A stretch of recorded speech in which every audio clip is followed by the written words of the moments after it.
됐습니다. 한번 뒤돌아보시면서 얼굴 한번 보시면서 주님 이름으로 축복합니다. 사랑합니다. 예, 축복합니다. 사랑합니다. 예, 어려운 시기인데도 또 여러분들이 예배의 삶에 최선을 다해 주시는 것 감사하고, 또 하나님이 예배를 통해서 우리에게 이 마지막 시대에 기적을 베풀어 주실 줄 믿습니다. 바라기는 우리가 어려운 때에 서로 위로하고 또 자기 생각과 자기 고집에 그렇게 이끌려 살지 않기를 꼭 부탁을 드립니다. 나는 이렇게 하는데 왜 저 사람은 저렇게 할까? 다 형편과 처지가 있는 줄 믿습니다. 남을 정죄하거나 또 나처럼 안 한다고 해서 다른 사람을 제 의식 속에 몰아넣지 않기를 바랍니다. 그리고 우리는 언제나 우리의 중심은 말씀이고 믿음으로 나갈 수 있기를 바랍니다. 지난 주간에도 가슴 아픈 그런 소식을 하나 드린 김정한 선교사님이 저한테 전화가 와서 볼리비아에 계시는 그동안 참 열심히 선교하셨던 최양후 선교사라는 분이 계십니다. 63세인데 이분이 코로나 바이러스로 인해서 천국 입성하셨다는 그 소식을 전하면서 그 가족들을 위해서 목사님 좀 교회와 함께 기도해 주시고 우리 함께 뜻을 모으면 좋겠습니다. 남의 일 같지 않고 참 마음이 얼마나 착잡하고 거기에 무슨 하나님의 뜻이 있겠구나 이런 생각을 하면서 한 주간 기도하면서 보냈습니다. 그러면서 제가 기도하는 중에 주시는 것은 내 마음대로 내 생각대로 우리가 살지 않는 것이 참 중요하다. 하나님의 뜻에 우리를 맞추어야 된다. 우리 성도들에게 꼭 이 말이 하고 싶었습니다. 히랍 신화에 보면은 나르시스라고 하는 신이 나옵니다. 나르시스. 이 나르시스는 자기 얼굴이 하도 아름다워가지고 아침부터 저녁까지 연못에 비친 자기 모습만 바라보면서 그걸 연모하다가 나중에 연못에 뛰어들어가지고 죽습니다. 자기 자신에게 도취돼가지고. 그래서 그것이 수선화가 되었다 이렇게 얘기를 합니다. 그래서 영어에 나르시스라고 하는 이 단어의 뜻은 수선화를 뜻하는 동시에 자기 도취증이라고 하는 뜻을 가지고 있는 영어 단어입니다. 자기에게 반하는 것만큼 못난 일이 없습니다. 망각이라든지 망상의 시간에 우리는 일을 해야, 이것을 우리는 버리고 일을 해야 될 것입니다. 우리의 잘못된 생각, 내 망각, 망상 속에 빠져 살다가 보면은 우리는 나르시스처럼 되게 되어 있습니다. 남에게 관대하고 자기에게 엄격한 것이 좋다는 것입니다. 자기 자신만 아는 사람은 실패자가 됩니다. 그래서 우리는 개인주의를 좀 우리는 벗어던지고 내 것, 내 자식, 내 가정, 내 교회만 우리가 생각하지 말고 우리는 하나님의 뜻이 어디에 있는지 이 마지막 시대에 그 뜻을 찾는 것이 우리에게 가장 중요한 그런 시간들입니다. 저는 오늘 이 선교주의를 맞이하면서 중요한 그 백부장의 신앙을 살펴가면서 우리에게 이 시대에 우리가 회복되어야 할 신앙이 어떤 것인가, 또 우리가 어떤 마음으로 이 시대를 살아가야 될 것인가 하는 것을 잠깐 말씀드리려고 합니다. 우리 한국교회에서 2단으로 분류되는 신앙 집단 중에 기성교인들에게 접근해서 전도하면서 구원 문제를 들고 나오는 이들이 있습니다. 그들은 소위 구원파 계통의 이단들입니다. 권기동 출발해가지고 박옥수, 박문수, 아직도 이 구원파들은 그런 문제를 들고 나와 있고 LA 지역에도 이 구원파 교회가 지금도 버젓이 서 있는 것을 보게 됩니다. 그들은 우리에게 분명한 구원의 깨달음과 죄사함의 확신이 없다면서 지금의 예배 행위와 봉사 행위와 헌신, 심지어 우리의 기도 행위 등도 아무런 의미가 없다는 말로 그들 나름의 전도를 시작합니다. 구원의 확실이 없으면 당신 구원 받았냐? 거기에 대한 확실히 대답을 못하면 당신들 지금 다 헛것이다. 이것이 그들의 방법입니다. 저는 이들이 구원과 제사함을 강조하는 것은 잘못이 아니라고 생각합니다. 중요하기 때문에. 왜냐하면 성경도 그것을 강조하기 때문입니다. 문제는 그들이 주장하는 방식으로의 구원의 극적 체험이 없으면 우리의 일상적인 종교적인 노력이나 예배나 혹은 기도나 봉사 이런 헌신들이 정말 아무런 의미가 없느냐 하는 것입니다. 정말 우리가 거기에 대한 것을 잘 모르고 확실히 없었을 때에 우리가 지금 드리는 예배라든지 기도라든지 봉사가 아무 의미가 없느냐 하는 것입니다. 저는 그렇지 않다고 봅니다. 그 증거가 바로 오늘 사도행전 10장의 고넬료를 통해서 나타나기 때문인 것입니다.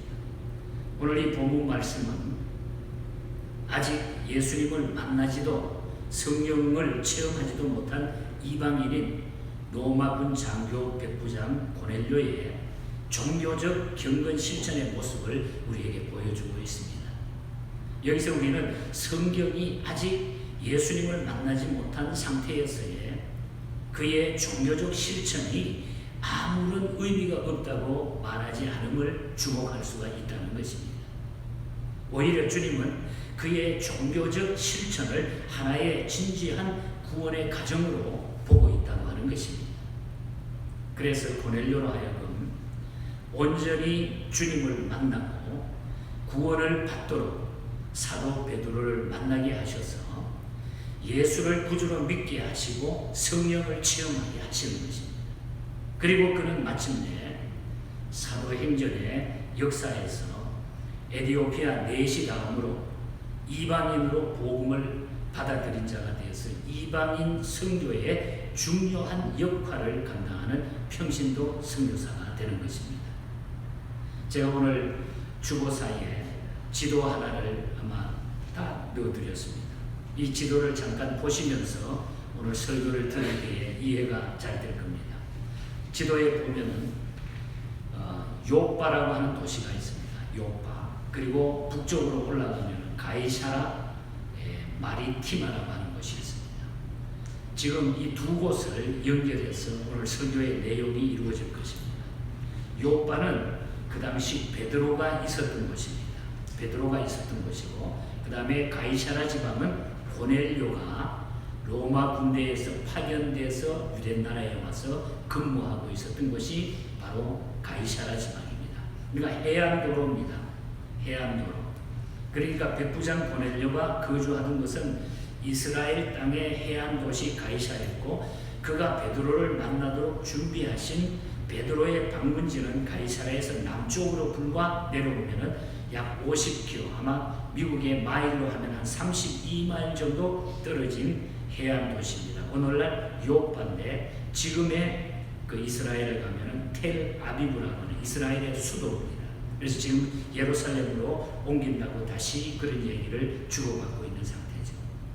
저는 이곳을 성지 순례를 하면서 직접 차를 타고 이곳을 가서 한번 다 자세하게 꼼꼼하게 체크를 해본 적이 있습니다.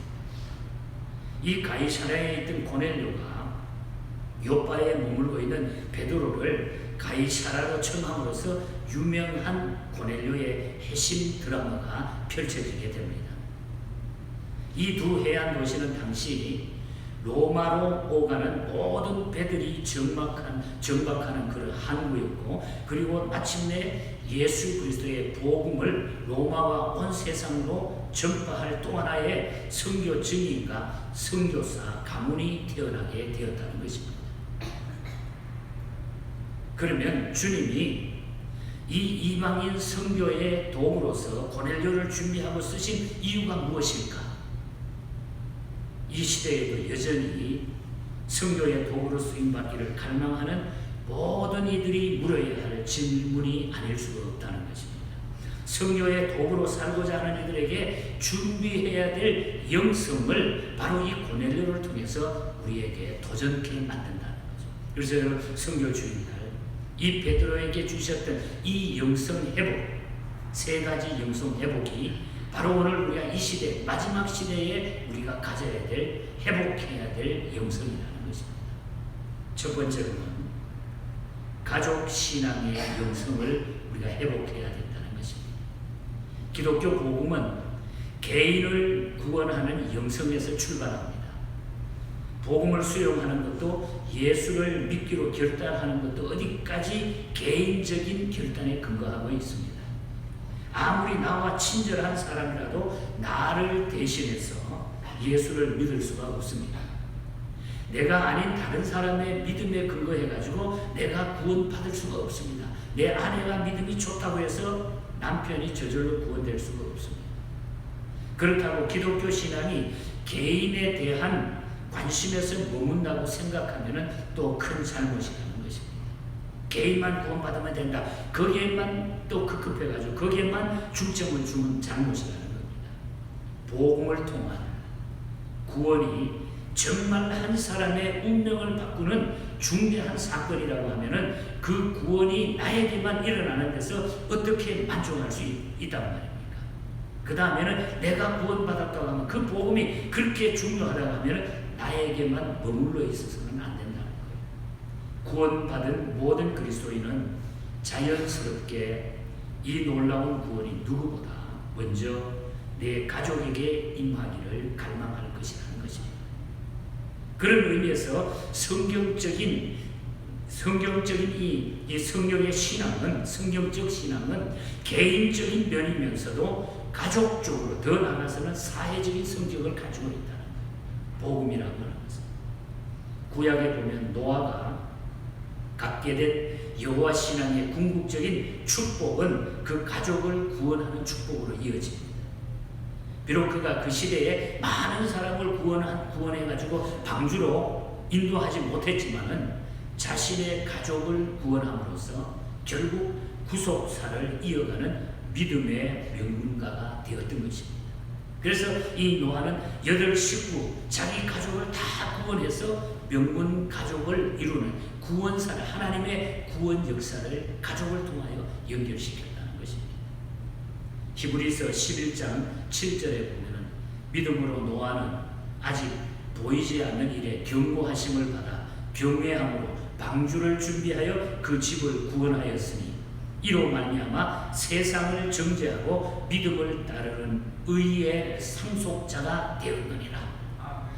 방주를 통해 가지고 자기 가족을 구원함으로 믿음을 따르는 의의 상속자가 됐다. 노아가. 바울이 빌립보 감옥에서 간수와 죄인들에게 선포한 복음도 바로 가족 구원이었습니다. 사도행전 16장 31절에 주 예수를 믿으라. 그리하면 너와 내 집이 구원을 얻으리라. 너와 내 집이 구원을 얻으리라. 오늘 이 본문 말씀에서 고넬료는 아직 예수님을 알지 못했어도 유대 땅에서 군인으로 주둔하며 유대인의 여호와 신앙을 받아들여서 온 가족이 함께 결단했다고 하는 그런 얘기입니다. 사도행전 10장 오늘 본장 22절에 가서 보면 그가 경건하여 온 지방과 더불어 하나님을 경외하며 그들이 대답하되 백부장 고넬료는 의인이요 하나님을 경외하는 사람이라 유대 온 족속이 칭찬하더니 그는 정복자로서 성지에 주둔하고 있었지만 유대인들의 신앙의 대상만은 그도 겸손하게 그대로 받아들여야 할 대상으로 인식하고 온 가족과 더불어 하나님을 믿었다. 하나님을 믿었다. 그리고 하나님은 마침내 베드로를 그에게 보내서 그와 그의 집이 예수 믿도록 구원하셨다는 것이죠. 우리 가족이 구원을 받지 못했을 때에 어떻게 우리가 담대하게 온 세상에다가 복음을 전할 수 있겠는가? 우리가 한번 심각하게 생각을 해야 되는 것입니다. 그러므로 가족이 먼저 구원받고 믿음으로 살아가며 가족 신앙의 영성을 유산으로 계승하는 믿음의 명문가가 되시기를 바랍니다. 힘들어요. 내가 낳은 자식도 마음대로 안 된다는 말이 있습니다만 그러나 우리는 이 가족 구원을 위해서 노력하시고 그것이 내가 받은 구원의 중요한 목적이 있다는 거죠. 함께 하나님을 경배하고 예수님의 고난의 의미를 묵상하고 부활의 주를 찬양하는 가족이 될 때에 하나님의 역사와 하나님의 모든 이 땅에 우리를 통해서 진행해 나가는 일들이 달라지게 되겠다는 거죠. 그래서 가족 영성 회복이 우리에게 먼저 필요합니다. 바로 이것이 오늘 이 시대에 우리에게 주신 가장 중요한 일들 중에 첫 번째의 영성입니다. 두 번째로는 구제의 영성입니다. 성경에서는 고넬료를 의인이라고 지금 소개하고 있습니다. 과연 그가 어떤 삶을 살았기 때문에 의인으로 소개하고 있을까요? 그것은 바로 구제의 실천이었습니다. 10장 2절에 보면 백성을 많이 구제하고 그가 정복지 유대 땅 이웃들에게 칭찬을 받는 원인도 이 때문이었다는 거예요. 사실 구제는 성경에서 경건의 실천 혹은 의의 실천으로 가장 강조된 신앙인의 덕목을 구제로 꼽고 있습니다. 구제로 꼽고 있습니다. 마태복음 6장 1절에 보면 사람에게 보이려고 그들 앞에서 너희의 의를 행하지 않도록 주의하라. 여기서 예수님이 강조하신 의의 행함은 무엇을 의미하는 것일까요? 그 다음 때 이어지는 2절 말씀에 마태복음 6장 2절에 보면 그러므로 구제할 때에 외식하는 자, 구제를 이야기해요. 구제할 때에. 구약시대와 초대교회를 거쳐오면서 의의 실천은 바로 구제의 실천이었다 하는 것을 우리에게 보여주고 있죠. 사실 한 사람이 새롭게 여호와 신앙 혹은 예수 신앙을 갖게 되었을 때 이웃들에게 보이는 현저한 삶의 변화가 무엇이겠습니까? 우리가 예수 믿었을 때에 현저하게 삶의 그 변화가 무엇으로 나타나는 것일까요? 물론 그가 교회를 다니기 시작했다는 것도 중요한 변화가 될 것입니다. 그러나 그것은 이웃에게 영향을 미칠 수 있는 변화는 아닙니다. 우리의 이웃들은 내가 교회에 다니게 되었다는 것으로 감동받지 않아요. 내가 교회 간다는 것으로 감동받지 않아요. 그들은 우리가 교회에 나가게 되므로 우리의 삶이 어떻게 달라졌는가를 주목하는 것입니다. 세상 사람들.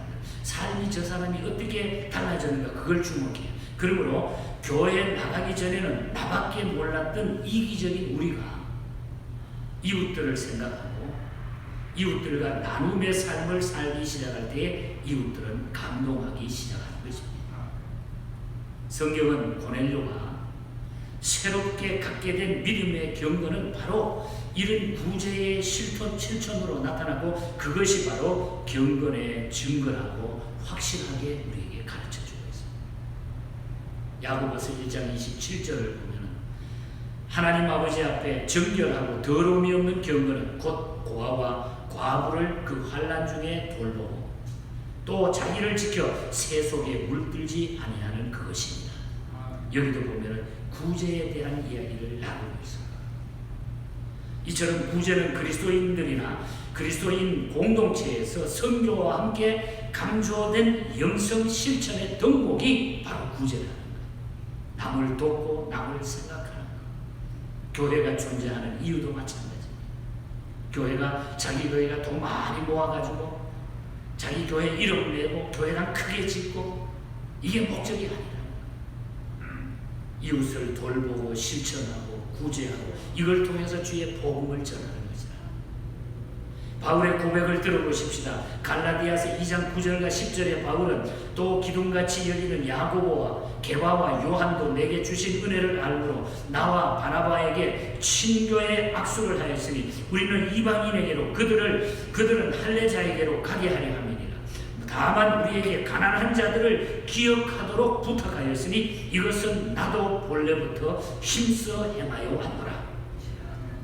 파송하고 교회를 세우고 복음을 전해서 그곳에 사람을 세워서 일하게 하는 것은 가난한 자들을 기억하도록 부탁하기 위해서, 이것을 위해서 주의 복음을 전하기 위해서 하나님은 그 영성을 주셨다고 하고 이걸 위해서 주의 복음을 위해서 일하라고 하는 것입니다.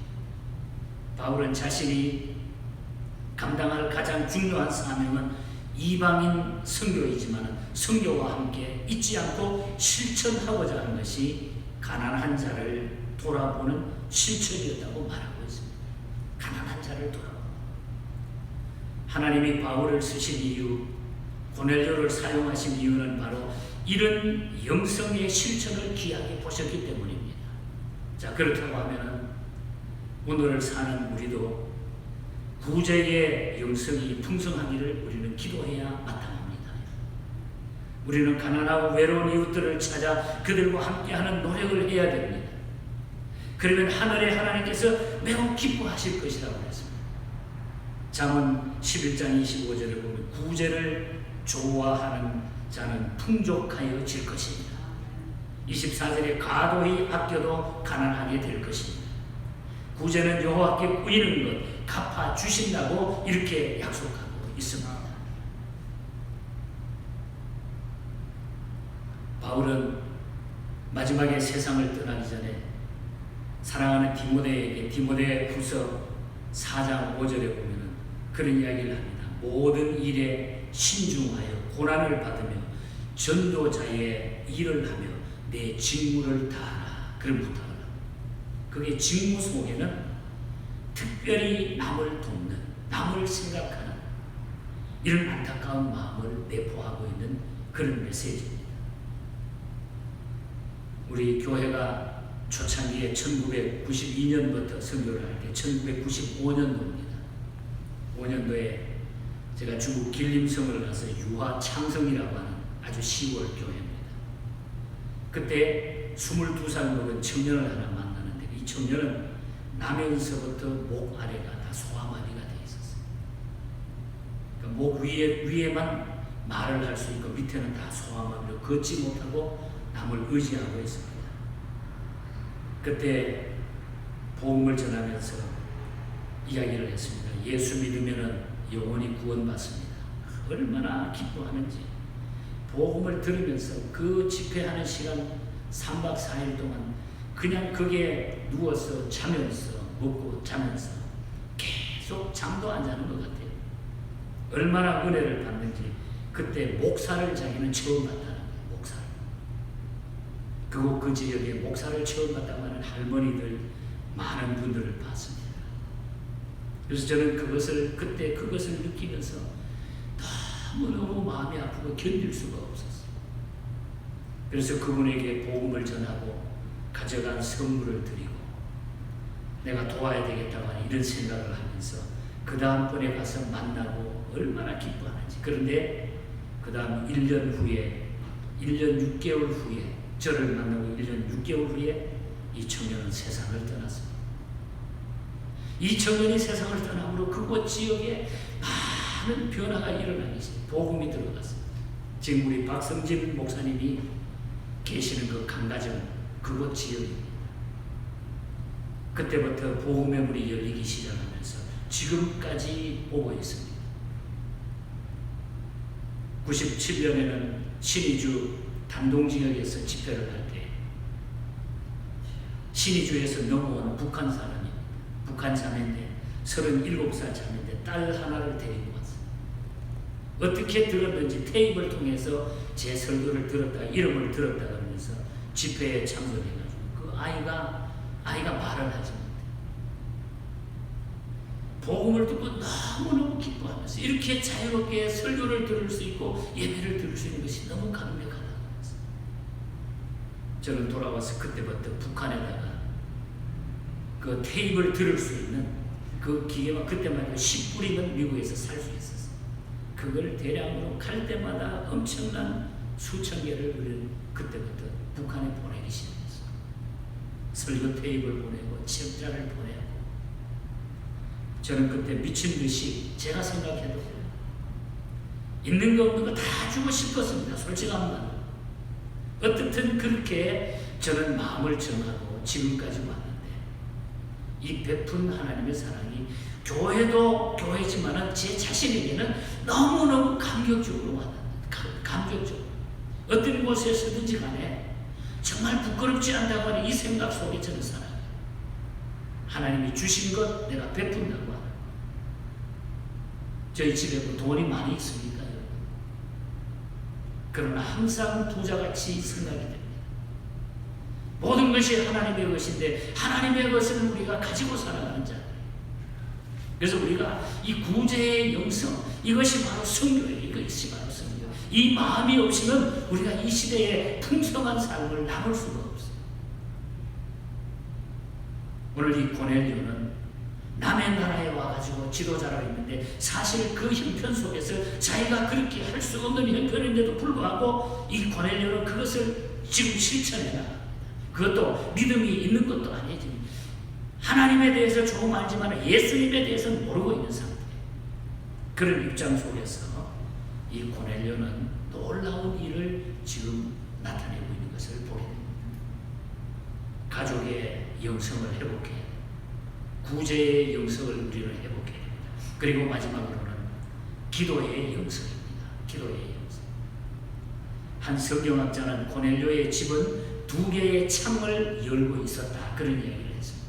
하나는 이웃을 향한 창인데 그것이 바로 구제의 실천이고, 또 다른 하나의 창이 있었는데 그것은 곧 하늘을 향한 창, 기도의 창이었다.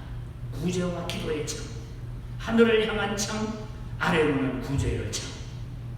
위와 아래에 2가지 창문을 가지고 살았다. 오늘 10장 2절 다시 보면 하나님께 항상 기도하더니, 항상 기도하더니. 우리가 정상적인 성도의 삶을 산다고 하면 기도의 삶을 피해갈 수가 없다는 것입니다.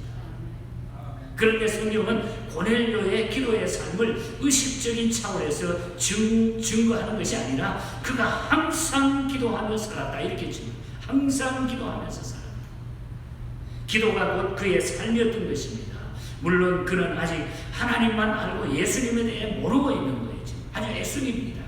세상 말로 하면. 그럼에도 불구하고 그는 다음과 같이 증언을 하고 있는 거예요. 10장 4절에 보면 고넬료가 주목하여 보고 두려워 이르되 주여 무슨 일이니까? 천사가 이르되 내 기도와 구제가 하나님 앞에 상달되어 기억하신 바 되었다. 그랬어요.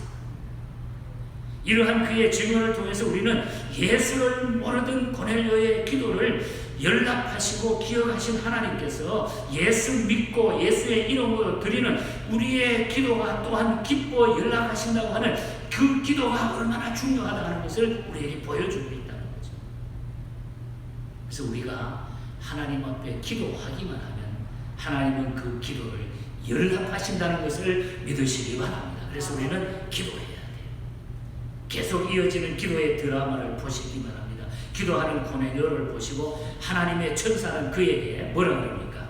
욥바에 있는 베드로를 청하라, 그렇게 말합니다. 한편 이때 베드로는 뭐였습니까? 베드로도 길을 가다가 기도 시간이 돼가지고 욥바의 이 무두장이는 가죽을 부드럽게 만들어가지고 가죽 제품을 만들어가지고 파는 장사꾼이에요. 이 무두장이 시몬의 집에 들어가 있었어요. 그때 기도하기 위해서 베드로가 10장 9절에 보면 이튿날 그들이 길을 가다가 그 성에 가까이 갔을 때에 베드로가 기도하려고 지붕에 올라가니 그 시각은 제6시쯤 제6시는 정오 12시 유대인들이 정해놓은 기도 시간이에요. 유대인은 이 슬라브 지붕같이 되어 있기 때문에 기도할 때 그 지붕 위에 올라가서 기도하는 경우가 많았다는 거예요. 그래서 그 시간에 베드로가 지금 같이 기도하는 거예요. 지금 욥바에서 베드로가 기도하고 가이사라에서는 지금 고넬료가 기도하는 거죠. 그 기도가 서로 연결이 되는 거예요. 바로 이 기도 시간에 베드로는 환상을 보게 되고 이방인에 대한 편견을 깨고 가이사라 고넬료의 집을 방문해서 복음을 전하게 됨으로써 고넬료와 그 가족, 친지, 친구와 함께 구원받고 성령 체험을 하게 되는 것입니다. 기도가 결국 그 집을 구원하고 변화시켰다는 그런 얘기예요. 그래야 고넬료의 집은 하나님이 쓰시는 신앙의 명문가가 되는 것입니다. 신앙의 명문가가 되는 거예요. 예를 하나 들어보면 우리 한국교회 기독교 역사, 선교 역사를 보면은 우리 아마 장 목사님도 우리 선교사로 헌신했기 때문에 아마 이런 역사를 많이 알고 계실 거예요. 한국교회 역사 초기에 보면은 이렇게 기도로 쓰임받은 한국판 고넬료의 가문들이 많이 있었어요.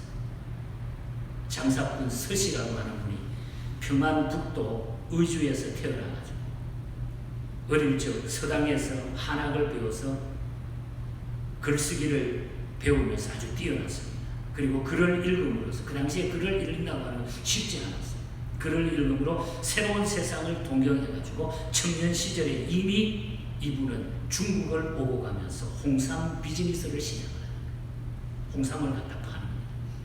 그리고 그는 그리스도인이 되기 전에 아주 신실하고 총명하면서 열린 마음으로 이웃을 돌아보아서 아주 진취적인 사람으로, 긍정적인 사람으로 살아갔던 것입니다. 그러던 어느 날 그가 청도 이 만주 영구라고 하는 지금의 신안에서 가까운 영구 지방에 장사차 갔다가 장티푸스에 걸려가지고 막 고생을 해요. 그때에 영국인 의사 헌터라고 하는 분을 만나게 됩니다. 중국에서. 그래서 치료를 받은 후에 그의 소개로 선교사 존 맥켄타이어 목사를 만나가지고 전도를 받게 돼요. 그래서 예수 믿게 됩니다. 그런 성경을 읽으면서 복음의 메시지에 감동돼가지고 예수님을 믿기로 결심을 합니다. 글을 잘 아니까, 똑똑하니까. 또한 그곳에서 맥켄타이어와 같이 선교회에 소속된 선교사 존 로스 목사를 만나게 됩니다. 존 로스 목사를 만나가지고 성경 번역하는 데 동참을 합니다. 그는 권서인이 됩니다. 성경을 번역하는 권서인이 됩니다. 최초로 우리가 항해도 소래에서 동생과 함께 한국 최초의 소래교회를 개척하게 됩니다. 뒤이어서 서울에 와서 남한 최초의 교회인 세문안교회를 설립하게 됩니다. 그 이름이 바로 서상윤 씨라고 하는 서상윤. 그는 동생 서경조 목사님과 함께 한국 초대교회의 신앙의 명문가를 이루게 됩니다. 그때의 세문안교회 설립 당시에 14명의 세례교인이 있었는데 그 중에 13명이 전부 이 서상윤 씨가 전도한 사람. 그 가운데 보면은 백홍준 씨라고 하는 분이 있어요. 백홍준. 이분 딸이 음악을 공부하는 분인데 제가 대학 다닐 때 이분 딸을 만나서 그 자기 아버지 백홍준 씨에 대한 이야기를 하더라고요. 서상윤 씨하고 초대교회를 이루었던 세문안교회를 이루었을 때 당시에 자기 아버지가 하루는 자기들 어릴 때에 자꾸 노래를 부르더래. 중국말. 그 노래가 바로 예수 아이와 와구추 인유성수 고수. 그러니까 중국말로 막 주 예수 아이와 주 예수 아이와 성수상 고수 하는데 무슨 노래냐 했더니 그게 바로 예수 사랑하심은 거룩하신 말이 있어요. 그러니까 우리가 지금 부르는 찬송가 411장 예수 사랑하심은 이것이 실제로 중국 가서 중국 교회에서 번역이 돼가지고 우리 한국 교회로 넘어온 찬송이 예수 사랑하심. 그래가지고 그 노래를 콧노래로 부르는데 그때 자기가 알았다. 그래서 자기도 그때의 그 찬송이 너무 좋았고 그것 때문에 예수 믿게 됐다고. 서상윤이 전도한 사람들, 기독교사의 공동 책임으로 섬겼던 서경석 목사님, 바로 그 가문 출신. 이로써 이 서시 가문이 민족 복음화의 결정적인 역할을 감당하게 됐습니다. 백홍준 씨도 마찬가지. 저는 이 이야기를 읽으면서 이 역사를 조명해 보면서 우리도 한번 이런 믿음의 명문가를 꿈꿔봐야 하지 않겠느냐. 우리가 이민 와서 살아가는 우리 성도들, 우리가 미국 와서 살아가는 우리 예언의 모든 가족들이 이런 한번 명문가를 꿈꾸는 성도들이 됐으면 얼마나 좋겠냐. 우리가 이웃을 향한 창을 열어서 사랑을 실천하고 하늘을 향해서 창을 열고 기도를 시작한다고 하면은 가이사라의 기적, 가문의 영광이 시작될 줄 믿습니다. 그래서 제가 설교 제목을 그렇게 한번 붙여봤어요. 가이사라의 기적과 가문의 영광. 우리는 가족의 영성을 회복해야 돼. 구제의 영성을 회복해야 돼. 기도의 영성을 회복해야 됩니다. 구원받은 그리스도인은 개인의 신앙에 멈추지 않고 가족과 이웃에게까지 복음의 기쁜 잔치를 벌릴 수 있어요. 그리고 믿음의 명문가는 가족 신앙의 영성을 유산으로 계승할 수 있는 가족이 되어야 됩니다. 구제는 그리스도인들과 그리스도 공동체에서 선교와 함께 강조되는 영성의 실천의 덕목이 바로 구제입니다. 남을 우리가 생각하고 남에게 나눌 수 있는 이것이 바로 선교다. 우리 교회가 그동안 28년 동안 쭉 중국과 선교했던 그 돈만 계산을 해봐도 어마어마한 그런 물질일 거예요. 저는 그것이 하나님께서 보셨다고 저는 분명히 믿습니다. 여러분, 하나님 앞에 우리는 갈 때, 이 세상 떠날 때 아무것도 가지고 갈 수 없어요. 가장 귀한 것이 무엇일까? 이 시대, 이 마지막을 재촉하는 이 시대에 우리가 해야 될 일이 무엇일까? 교회가 이렇게 서 있는데 교회가 그냥 이 어려울 때 피해가면서 우리가 예배나 드리고 이것이 교회가 할 일인가? 이 마지막 때. 아니, 하나님의 뜻이 있습니다. 생명을 거는 자에게는 삶이 주어지는 거예요. 목숨을 우리가 거는 자에게 죽고자 하는 자는 산다고 했습니다. 여러분, 우리가 하나님 앞에 이런 믿음으로 이런 심정으로 죽게 나갈 때, 새로운 헌신을 할 때, 기도할 때 가정이 변화가 될 것이고 신앙의 명문가로 우리는 자라게 될 것입니다. 부족한 나에게 지금껏 함께 해주신 사랑 구원 생각하면 얼마나 감사합니다. 우리 모두 다 부족해. 여기 앉을 자격이 없는 분들 아닙니까? 그런데 하나님은 우리에게 아직까지 이 땅에 있어야 될 이유가 있기 때문에 오늘 여기에 남겨두신 줄 믿습니다. 저의 은사 이유선 교수님이 작곡한 찬송 가사입니다. 이전에 주님을 내가 몰라 영광의 주님을 비방했네. 지극한 그 은혜 내게 넘쳐 날 불러주시는 고마워라.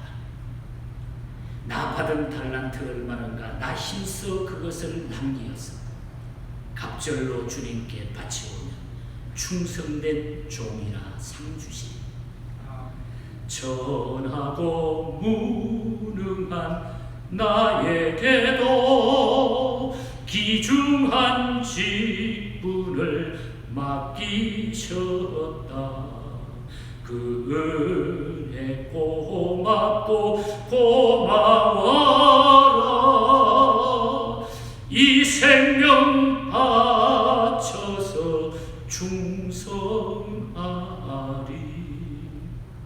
여러분, 하나님의 그 은혜 고마워서 생명 바쳐 충성하겠다고 우리가 하나님 앞에 내려놓을 때 우리는 정말로 사는 자가 될 줄 믿습니다. 이 꿈을 가지고 여러분이 마지막 시대에 이기시고 성도의 열정으로 여러분의 가정, 우리 교회, 우리 모두가 살아나기를 주님 이름으로 간절히 축복합니다. 하나님 아버지 감사합니다. 가이사라의 아버지 하나님의 기적의